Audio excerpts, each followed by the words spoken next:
Guna memaksimalkan bonus demografi melalui peningkatan kualitas sumber daya manusia, Badan Pusat Statistik telah berhasil melaksanakan sensus penduduk tahun 2020. Pada awal tahun 2021, BPS telah merilis data jumlah penduduk di Indonesia per September tahun 2020, 270,2 juta jiwa. Mana kontribusi pertambahan penduduk paling besar didominasi oleh Provinsi Jawa Barat, Jawa Tengah, dan Jawa Timur. Sementara laju pertumbuhan penduduk mengalami kelambatan dari tahun 2010 lalu, yakni 1,49% menjadi 1,25%.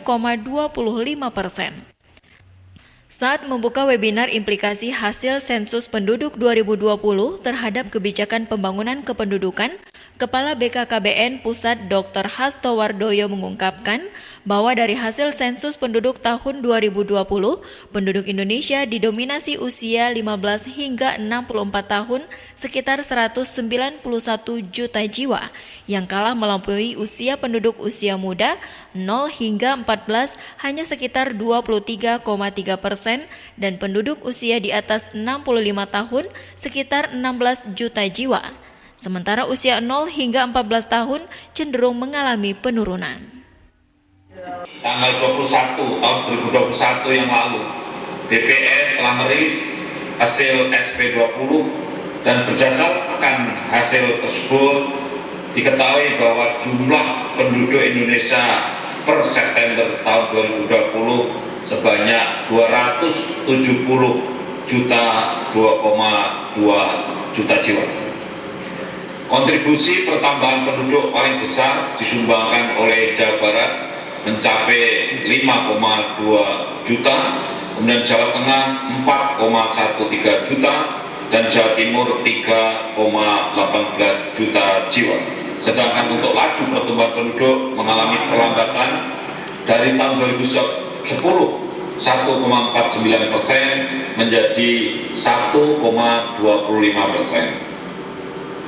Jika dibandingkan dengan hasil SP 2010, persebaran penduduk antar pulau relatif tidak banyak berubah.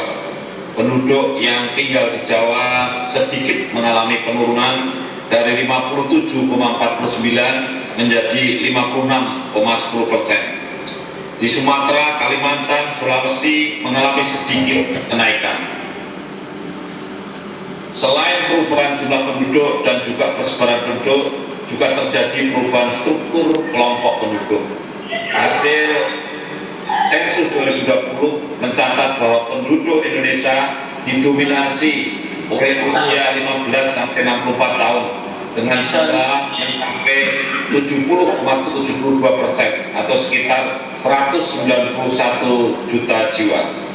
Jauh melampaui jumlah penduduk yang usia muda yang 0 sampai 14 tahun yang hanya sebanyak 23,3% dan juga penduduk usia di atas 65 tahun yang hanya sebesar 5,95% atau sekitar 16 juta jiwa.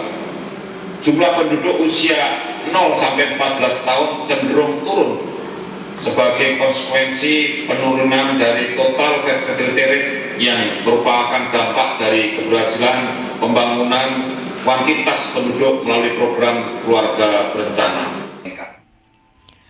Sementara itu, untuk memaksimalkan bonus demografi, pemerintah dihadapkan pada berbagai macam tantangan, terlebih hingga saat ini dunia masih dilanda pandemi COVID-19 termasuk di Indonesia.